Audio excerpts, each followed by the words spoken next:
It's that time of week again. Invest Cards of the Week. It's the Cardboard Critics Sports Card Podcast, episode number 28. You know, I think this week marks exactly 6 months on YouTube for us. Oh. What a beautiful story. You know what else is beautiful? This hat. Yeah, this is a very pink hat. I don't know why I chose this one today. Yeah. But you know what else is beautiful? The cards you could be running to the bank with if you have the time, the patience, and the money. As always, I'm Mr. Hollywood, the strongest Avenger. True. And that's my partner in crime, Captain America, definitely America's ass, Juicy. Joe Nasty. And remember, the views in this show are solely the opinions of us, the Avengers, and do not constitute professional investment advice. Please consult an investment professional for any professional investment advice. But let's jump right in for this week, starting with Invest Card number 1, and it is Joe Burrow, quarterback for the Cincinnati Bungholes. That's how good their defense is this year. Did they change their name without me knowing?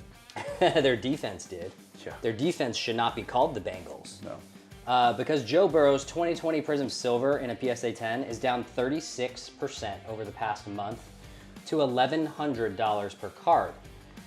Keep in mind that this was like a $2,000 card at the beginning of the season.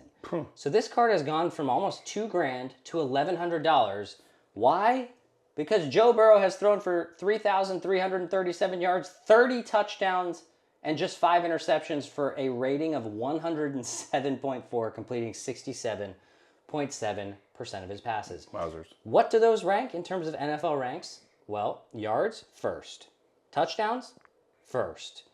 You get the picture. Yeah. He's the best quarterback in the NFL. The problem is he has one of the worst defenses in NFL history. Also kind of a crappy O-line. Yeah. Top 10 in sacks per dropback. They are 4 and 8, but they have a differential of just 5. 4 and 8, they are -5. They're putting up points. Yeah, offensively, this is, and I saw a stat earlier this week. From an offensive standpoint, this is the worst record of any team in NFL history with this sort of offensive firepower. Wow. Is it like those Peyton Manning teams with like Reggie Wayne and like Marvin Harrison? They cannot defend. That's they crazy. cannot Yeah. defend. Their remaining schedule, I do think it is favorable. They host the Steelers. They hosted the Steelers today. No, Dallas, Monday Night Football. Monday. Forget the Steelers game. Forget the Steelers. What do you mean forget the Steelers game? It already happened. They play at Dallas for Monday Night Football. It happened today. Yes. Oh, sorry. Yes. Today is Monday Night Football. Yes. Yes.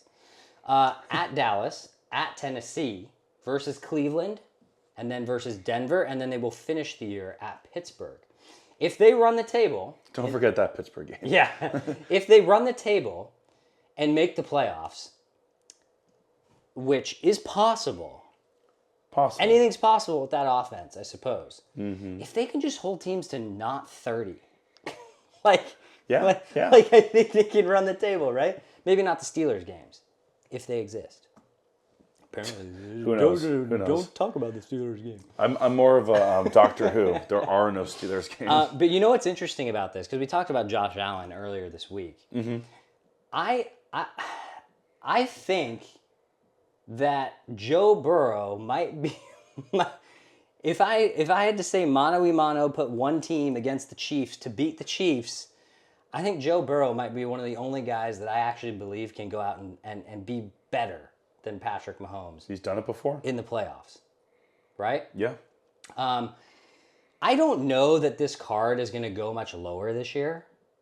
Maybe in the offseason it will, but Burrow's for real, and he is young still, keep in mind.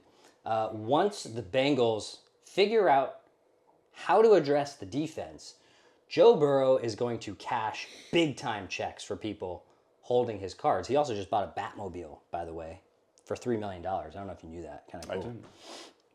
He bought like one of the actual tumblers from the or they made like 10 fully functional Batmobile tumblers. And he bought one of them. Very cool. How can you not want to invest in Joe Burrow after dude literally is about to have a Batmobile And he has frosted tips. He does have. He's very 90s. Between Batman and Frosted Tips, he might as well be an NSYNC. At a grand for this card, or maybe even $900 in the off season.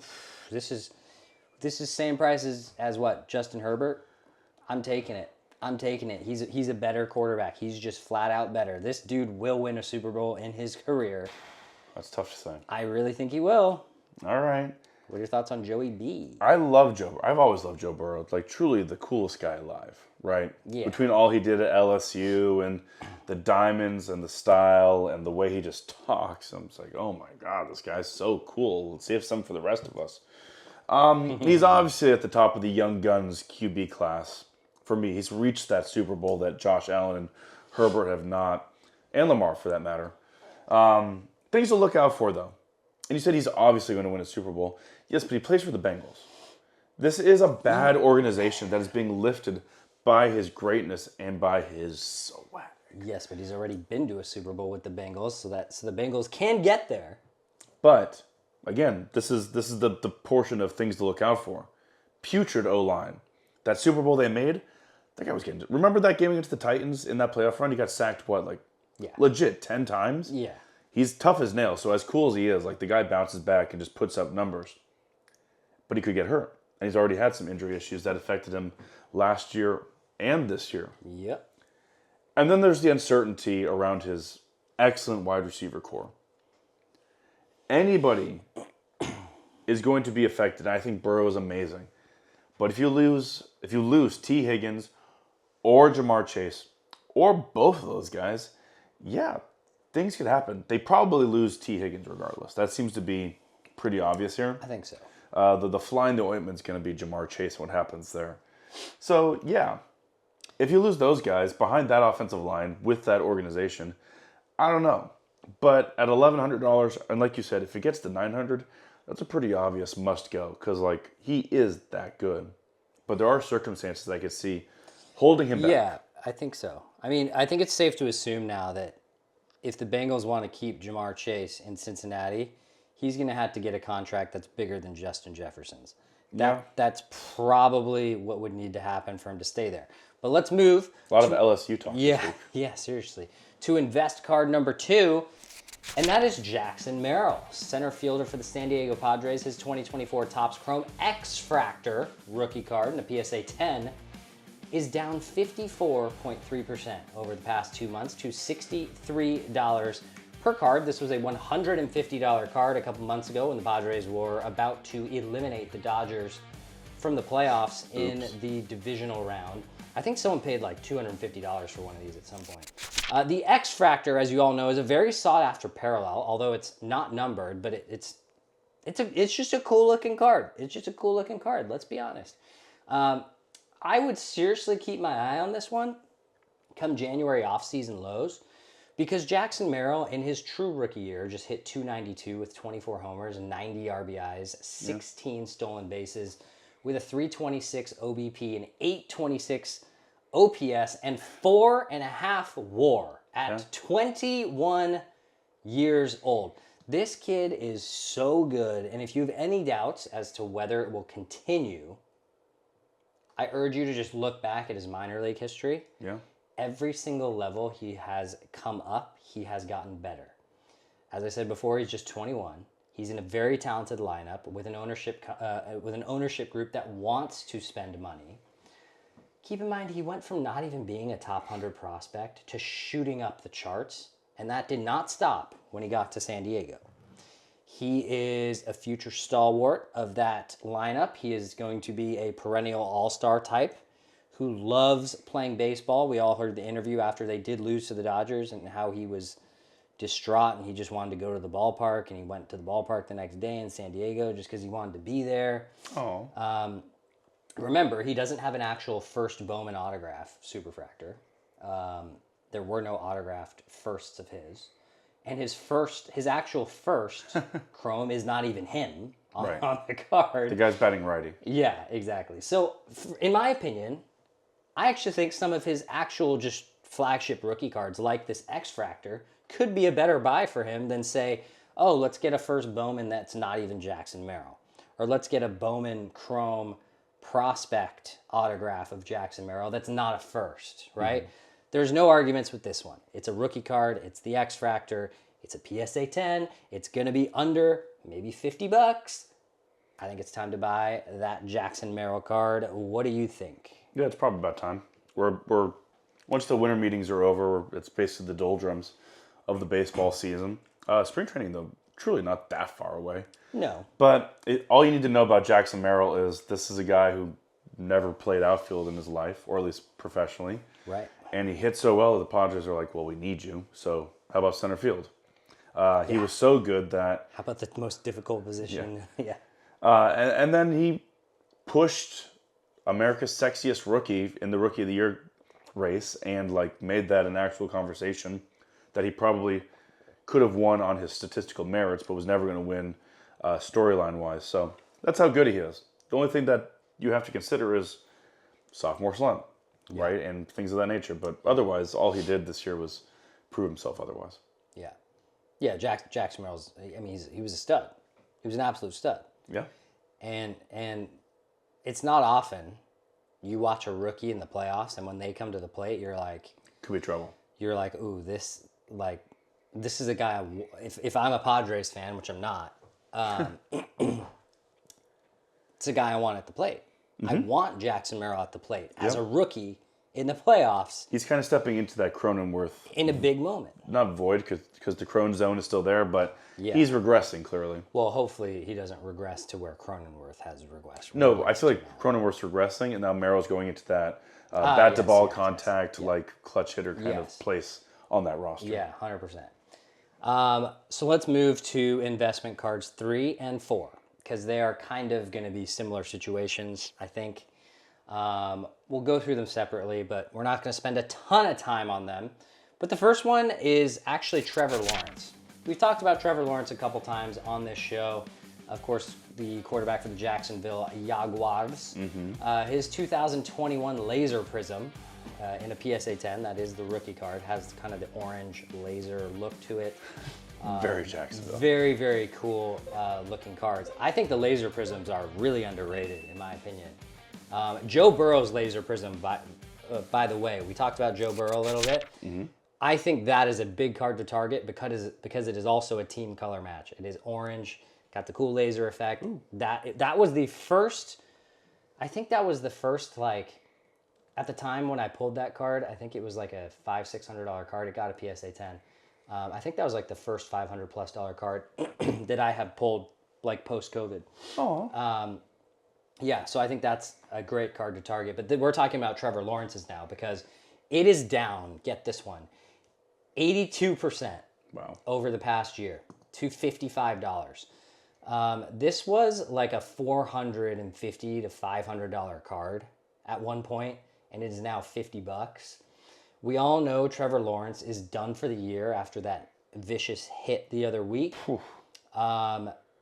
What had he done in 2024 before he got concussed? He threw for a little over 2,000 yards, 11 touchdowns, 7 picks for a quarterback rating of 85.2. Not bad.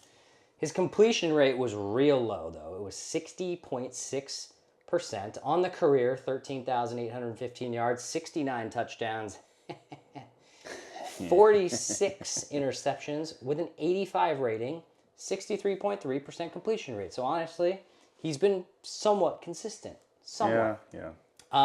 Look, I don't think Trevor Lawrence is like a top 8 or 10 quarterback in the NFL like many thought he would be coming out of Clemson, but he's really not that bad. And at $55, in my opinion, like, I know he's out early this year. This is, a major injury in his career, right? Yeah. This card will probably drop to like $40 by summer next year. Say $35 to $45. At $35, I could actually see this being a decent pickup because at $35, I don't think this card gets much lower. I don't think it gets much lower.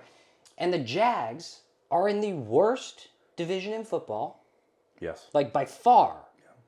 There's both South divisions are terrible. There's a reason he was the number 1 pick in the NFL draft and took his team of absolutely zero talent to the playoffs in 2022. My biggest worry is honestly not Trevor Lawrence. It's the Jacksonville Jaguars and who they can put on the field around him to help him. Because look, he's an above average quarterback. I don't think we have to argue that he's an above average quarterback. I just don't think it can go much lower than it will in this offseason. So I just don't think there's a whole lot of risk for a guy who's just 25, consistently throws more touchdowns than interceptions, has a career quarterback rating of 85, which is serviceable. All it takes is one good year from Trevor Lawrence, Jags to make the playoffs again. And if you're buying this card at $35, I can guarantee you it will not cost $35 if he has a year like that. And so I think this is more of a long-term play, but I think it's an interesting investment opportunity. I wasn't in on T-Law when we talked about him before, and I was pretty vehemently like, I'm just not digging it.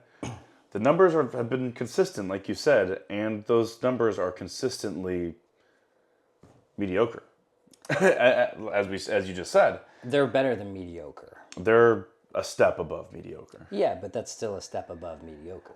I wasn't in on him a few months ago. He just sustained, I was going to say his first major injury of his career. I think he had a shoulder injury a couple years ago, or like 2 years ago. Yeah. But this is nasty. Like, what Alshire did to his face was bad news bears. Yeah, it was. We'll talk about bad news bears next. Which I disagree on. But I'm staying out. Like, I wasn't in on him when, like, and you were talking about the schedule coming up and this, that, whatever. And yeah, a lot of it has to do with the Jaguars, which are putrid. Similarly, as we talked about with the Bengals and Joe Burrow. I believe Burrow can rise above it. I thought Trevor Lawrence could be that guy coming out of Clemson, but maybe the issue was being coached by Urban Meyer that first year or so, and the disaster that was. But he would have been the number one pick his freshman year, and I'm not sure he's really improved, at least since his junior year. Tough scene, yeah, and it's going to be tough to come back from what happened 2 weeks ago. I can't. Even at $35, which I know is kind of a throw in a bucket in comparison to some of these cards. Yeah, I mean, Tua's doing fine. Fine? Yeah, I mean, they're not going to... Did you see him in the chill a few weeks ago? But that's why I've been out on Tua. Yeah, exactly. So you're at... If this card were $35... I just think it's like Trevor Lawrence and the Jaguars and everything's so nondescript. I don't even think it's worth having around. Okay. All right. To each their own. We disagree from time to time. It happens. It happens. Let's move to our next investment. I think this will be the next one. Our next investment debate topic, and that is Caleb Williams, quarterback for the Chicago Bears. 2024. A lot of Chicago talk too. Yeah, his rookie campaign. 2,746 yards, 16 touchdowns, 5 interceptions. He has an ish 87, 88 rating, completing about 63% of his passes after today. They did lose today. Now, while I don't like Caleb Williams' attitude, I think Caleb Williams presents kind of an interesting opportunity. I do think his cards, generally speaking, are too expensive for the most part. And he's been really, really up and down. But he doesn't have a whole lot around him, talent-wise, right? Keenan Allen's kind of a shell of himself. Darnell Mooney has turned into a pretty good receiver, but it's Mooney. You know, who else does he have? Cole Kmet. DJ Moore. DJ Moore. I know, but like not worth the pick. DJ Moore also kind of a shell of himself at this point, right? That whole Chicago receiving core is like the has-beens, right? Oof. But yeah. I mean, essentially, Mooney's been the greatest thing since sliced bread there this year compared to everyone else. DeAndre Swift has not been that great, right? But I think what impresses me about Caleb Williams is he is, okay, he's thrown for what? 16 touchdowns and 5 interceptions, closing in on 3,000 yards. He's about middle of the pack in the NFL. So he's middle of the pack in yards, middle of the pack in touchdowns, and completing 63% of his passes while getting sacked over 50 times. How many times was he sacked today? Do we know? I don't. My Wi-Fi's struggling, to be honest. His Wi-Fi struggling. Oh my God. He was sacked 7 more times today. Caleb Williams has been sacked 56 times in 13 games. You wonder why he's completing like 63% of his passes? Because his offensive line plays for the other team, essentially. Ouch. Like, that's horrific. Yeah. 56 sacks through 13 games. You don't have a running game, obviously, because the offensive line is like Swiss cheese, so DeAndre Swift has nowhere to run. You have a bunch of has-beens playing receiver. I think that if the Bears first and foremost addressed their offensive line, and that O-line was improved significantly, Caleb Williams would actually have a little more time. I think Caleb Williams would actually be a pretty darn good bet to be quite a quality starter in the NFL for the next 12 to 15 years. I mean, this is a guy who's thrown for 16 touchdowns and 5 interceptions in the face of getting sacked 56 times. And yes, some of those sacks are just, he should not be taking those sacks. Yeah. Right? Rookie, though. Yeah, he's a rookie. But still, 56, like, I mean, as long as Caleb Williams' brain and his kind of self-centered antics don't get in the way, and we've talked about this so many times, Caleb Williams has all the tools, right? He's unbelievably talented. It really, for me, it really comes down to, I'm not necessarily buying Caleb Williams right now, but if they spend on that offensive line in the offseason and improve it significantly, I could actually see Caleb Williams being one of the best 8 to 10 quarterbacks in the NFL within the next, I could see it happening next year. I really could. If they put enough money into that offensive line. Yeah, I think he's great. You know what he's also not, after everything you just said about what's around him in the offensive line and the sacks, you know what he's also not doing? Giving the ball to the other team. No. He's thrown 1 interception in his last 10 games and has not thrown an interception in his last 7, including their last game against the Niners, which was a bloodbath, mind you. I think Caleb Williams is pretty excellent. He's at a franchise that literally has never developed a good QB. Yeah. Like, Horrible. Jim McMahon? No. Yeah, Jim McMahon with the 85 Bears. Like, that's as good as it gets. And the guy was turning around and handing it off to Walter Payton. Yeah. Don't forget Rex Grossman. I didn't forget Rex Grossman, and I stand by what I said. He's been coached by the first coach, literally the first coach in the Chicago Bears' old-ass history to be fired mid-season. That's what he got brought into here. He's dealt with a mid-season offensive coordinator switch. And to your point about his attitude and who he is, I've seen the quotes. I saw the press conferences. He did not badmouth. He did not talk down to what was in the past while also supporting the incoming regime. I think he's showing leadership qualities there. And up until today, or at least the game against the San Francisco 49ers, of their 9 losses, 6 of them were a 1-possession game. Yeah. So what that says to me is supporting Cass and, of course, coaching. Because the NFL is basically a league of 1-score games. And your QB play, your coaching, and sort of the intangibles are what makes, basically, which sends everyone in different directions, win-losses. Yeah. I think he's doing pretty darn well, all things considered. Like, the Chicago Bears is a pretty tough organization to go to as a top-level QB, and especially as a rookie, and especially when they were like, you know what, 100, 200 years was enough. Let's fire a guy in midseason. Yeah. Yeah. So I think he's doing pretty darn well, and I'd be pretty in on Caleb Williams. Yeah, again, I think the price of some of his stuff, just because this is his true rookie year, is still a little pricey in my opinion. Yeah, that's fair. So I would be waiting for sure to the offseason for this one. But when you compare Caleb Williams to some of the other marquee young quarterbacks in the NFL, you compare him to high draft picks, you compare him to someone like Bryce Young, you compare him to someone like Anthony Richardson or Drake May or, any of these guys. Levis. Caleb Williams, I actually feel confident in saying that Caleb Williams is going to be a good quarterback in the NFL. Like, he already is a good quarterback in the NFL, for the most part. He's giving a tough roster chances. Yeah, like, you can't say the same about Bryce Young, even though Bryce Young's cards were very hot this week. Right. Right? You just have no idea. Catch the episode. Yeah, if you didn't catch that one. Yeah.